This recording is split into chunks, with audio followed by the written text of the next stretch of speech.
and welcome sa ating press briefing ngayong araw, May 16. Sa sectoral meeting kanina, tinalakay ang panukalang National Tourism Development Plan. This aims to establish a Philippine tourism industry anchored on Filipino culture, heritage, and identity, with the goal of transforming the country to be a tourism powerhouse. To give us more information about this, we are joined by Tourism Secretary Cristina Garcia Frasco and Department of Information and Communications Technology Secretary Ivan Uy. Good morning, Secretary Frasco and Secretary Uy. Hi. Let's start with Secretary Frasco. Maayong buntag. I am pleased to inform our fellow Filipinos that our President, Ferdinand Bongbong Marcos Jr., has approved the National Tourism Development Plan for 2023 to 2028.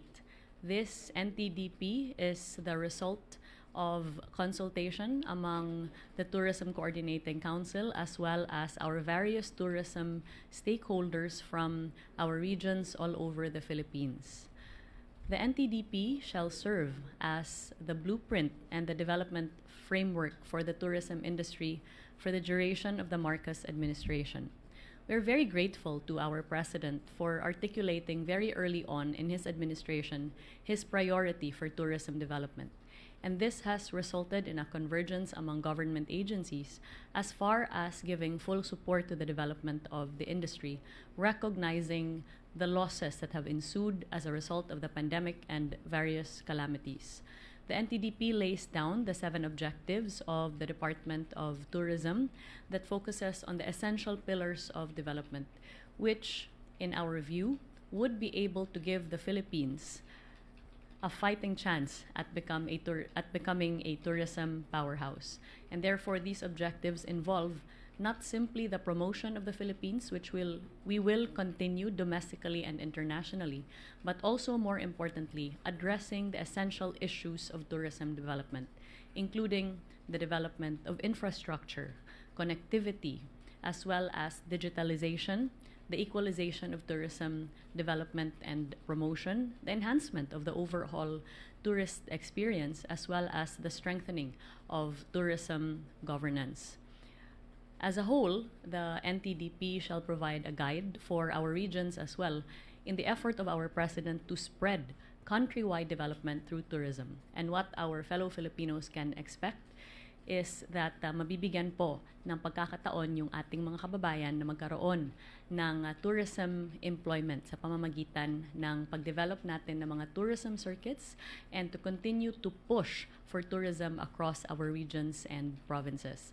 We're very excited to launch in a few short weeks the Philippine Experience, which gives our fellow Filipinos an opportunity to experience not just our destinations but also reintroduce them to the heart and soul of the Filipinos through our festivals, our food, and the like. This is just one of the many programs under the Marcos administration that aims to maximize domestic tourism, recognizing its strength to support our economy as well as to usher in more international tourists. So we're very thankful to President Marcos for approving the NTDP, and we very much are looking forward to instituting all of the programs and plans under his administration, all towards the goal of ensuring that our fellow Filipinos are able to enjoy gainful employment and livelihood as a result of the success of the tourism industry and to position the Philippines in a more primary role in the ASEAN and the world.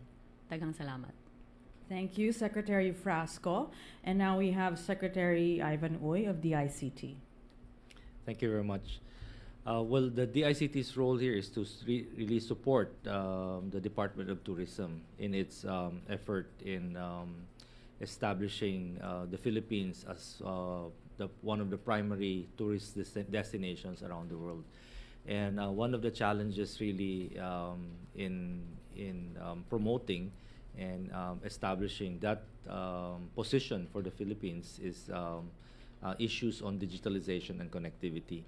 So Secretary Frasco provided us initially with a list of about 94 tourist destinations that had connectivity challenges. So with that list, in a matter of a few months, we've already put into the program that for the first phase, we will be able to deploy about 46 out of the 94 destinations that will be lightened, no, with free internet connectivity.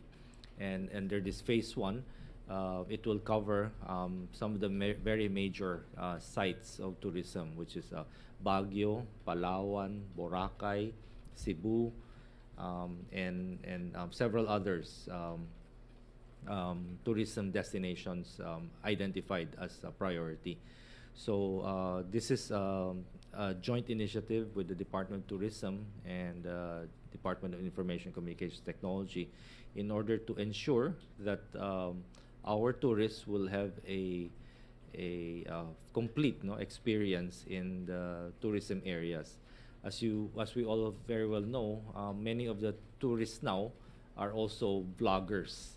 They vlog about their experience while they are there experiencing or enjoying the tourism sites. So it's critical that we provide them with the internet connectivity. So while they're there enjoying those experiences, they can actually be also our marketing tool in propagating the message to them, how they're having fun in the Philippines and how they're enjoying the Philippine experience, which will be very unique from many other destinations. Secondly, DICT is also addressing some of the administrative blocks that can occur with respect to pushing our tourism agenda. One of which is the visa issues, no? The limited capacity of our foreign consulates in issuing those visas because of physical limitations, whether it's in the space that they can accommodate as well as the people who are processing those visas. Together with Department of Tourism, with the Bureau of Immigration, with the Department of Foreign Affairs, DICT is coming in to help deploy an e-visa system, and we're also cooperating with all of these agencies and looking at private partners in order to provide these platforms in order to deploy the e-visa system. There are many providers already out there that are tried and tested, and they have extensively provided those services to other jurisdictions with respect to e-visa. So we will be working with those entities, those private sector partners who already has proven capacity in handling that, and integrate them with our platform on the e-visa in the e-travel, so that we have a seamless experience for our tourists who are coming into the country. And this will greatly increase the capacity. Our estimate internally is it will increase the capacity by tenfold, multiple of 10.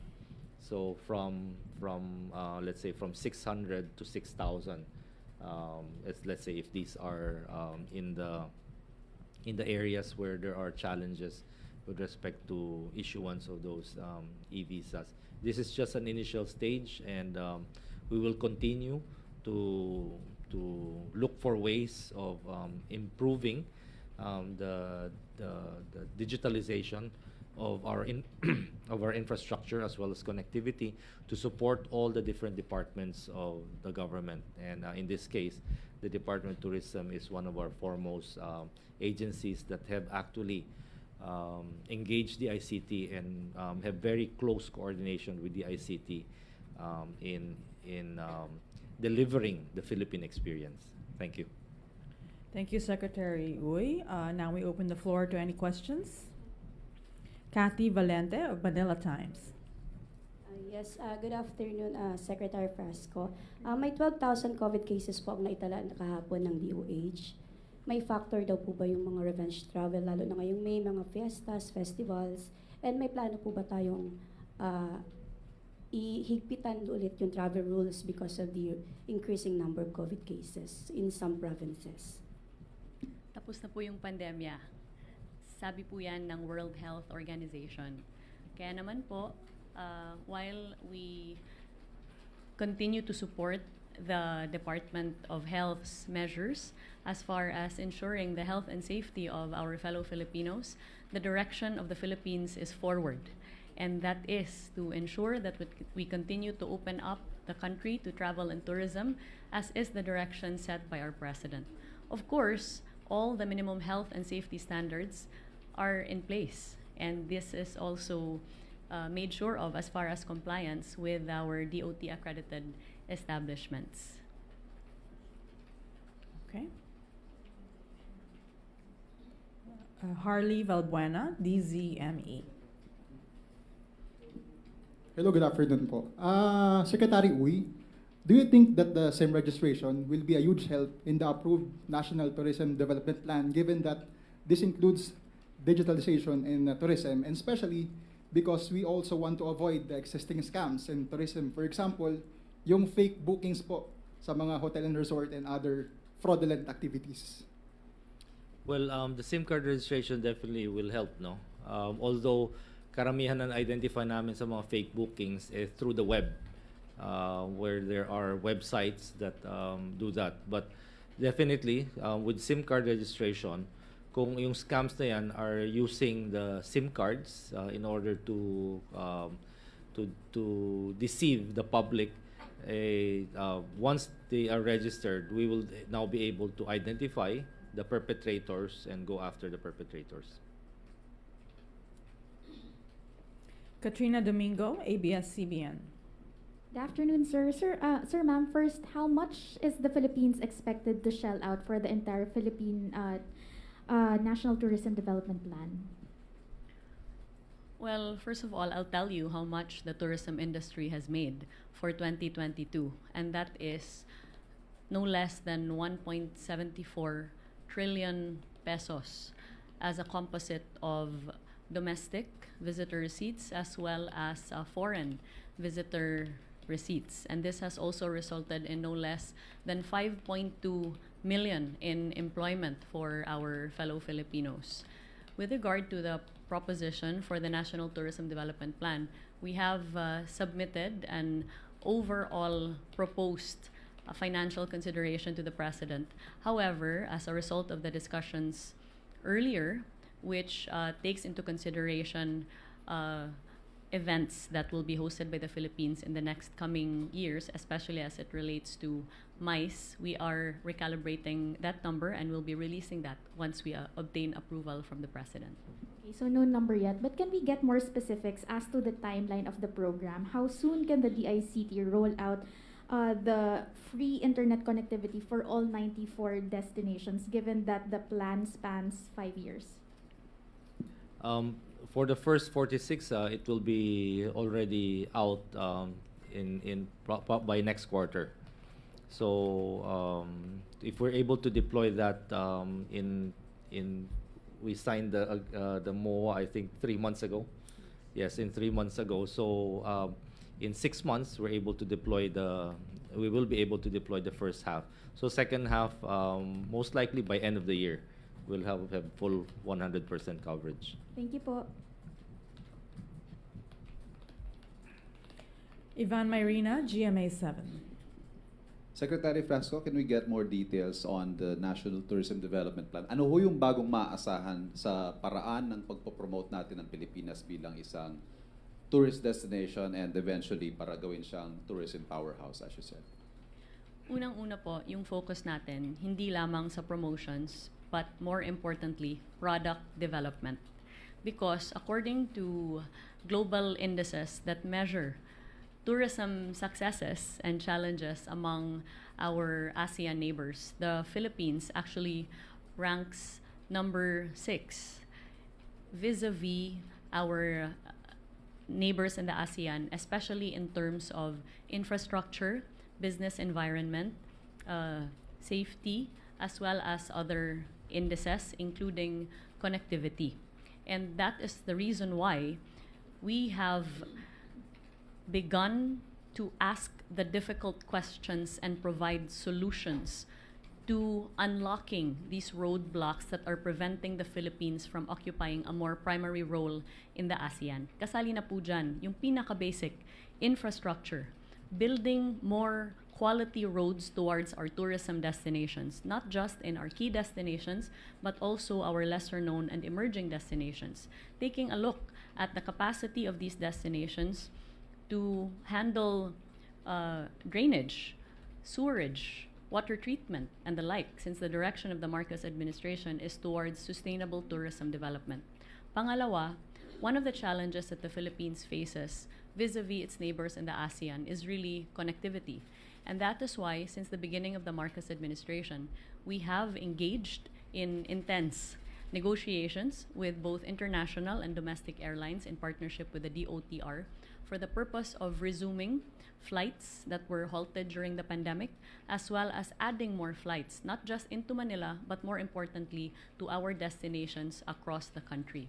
This is the reason why, under the Marcos administration, we are very pleased to report that there are now flights, for example, direct from Clark to Caticlan, Clark to Busuanga in Palawan. There are now connections from Cebu to Baguio, and even Cebu to Bangkok. There's even now also a new flight from Manila to Perth in Australia. Under the National Tourism Development Plan, the focus is to improve the situation of the Philippines as far as the pillars where we rank very low amongst our neighbors. Digitalization holds the key as well to tourism development in the country, and that is why we appreciate the effort of the DICT in assisting us in the directive of the President to institute visa reforms to our country. For example, the top 2 source markets that we see could really help boost our portfolio in the Philippines are China and India. However, the biggest challenge that they face is that we require visas for them to come into the country.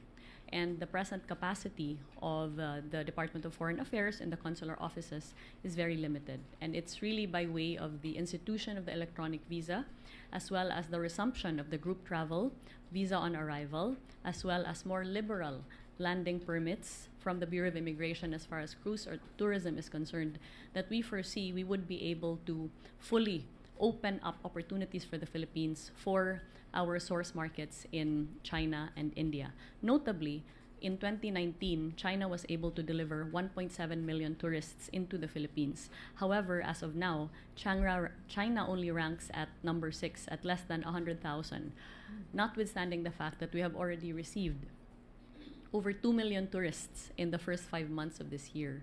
So it is by unlocking all of these roadblocks that we would be able to fully develop the tourism industry, guided by the National Tourism Development Plan.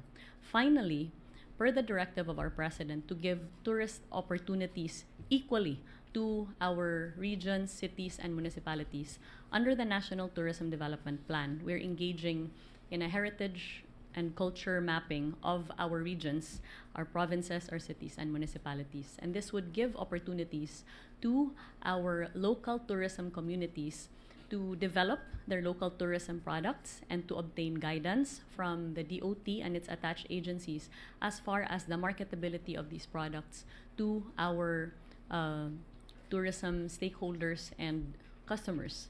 So it's really a comprehensive look at the tourism industry and a comprehensive roadmap towards its development. Follow-up, is there also going to be a change in our marketing strategy? Marketing our product, the Philippines, for example, magkakaroon ba tayo ng bagong slogan? Are we going to retain it's more fun in the Philippines, or are we going to offer our best to the world?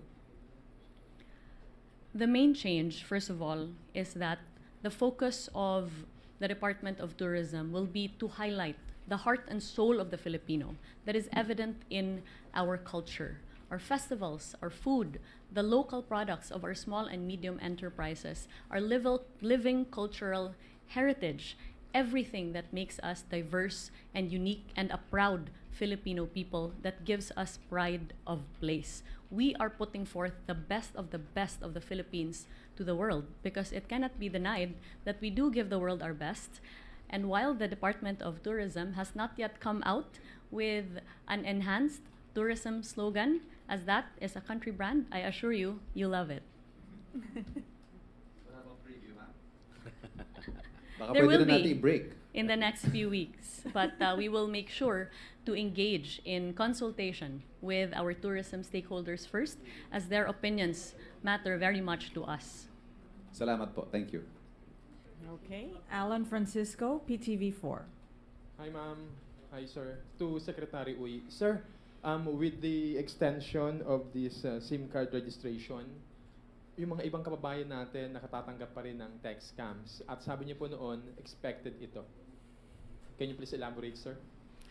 Yes, during our last press con, no, I already warned that once in-extend natin ito, the scammers will take that opportunity to continue and to hasten their scamming methods using their respective cell phones dahil kumbaga last chance na nila to be able to do that. So dumami na naman yung mga text scams, and but most of them now have redirected their or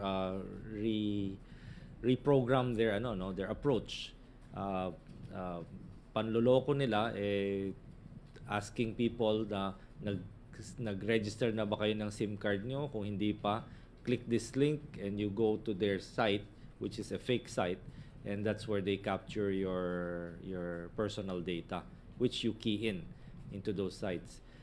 They also have exploited that with respect to e-wallets na purportedly you will receive a text coming from the e-wallet provider na kung nag-register na kayo ng SIM card, kailangan mag-re-register kayo ulit sa e-wallet nyo in order to be able to activate it. That is not true, no?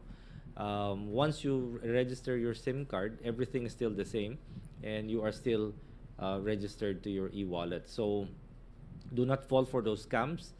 We're hoping that our kababayans would register quickly, and so that we can cut this method, no, this avenue of defrauding our kababayans by using the SIM card.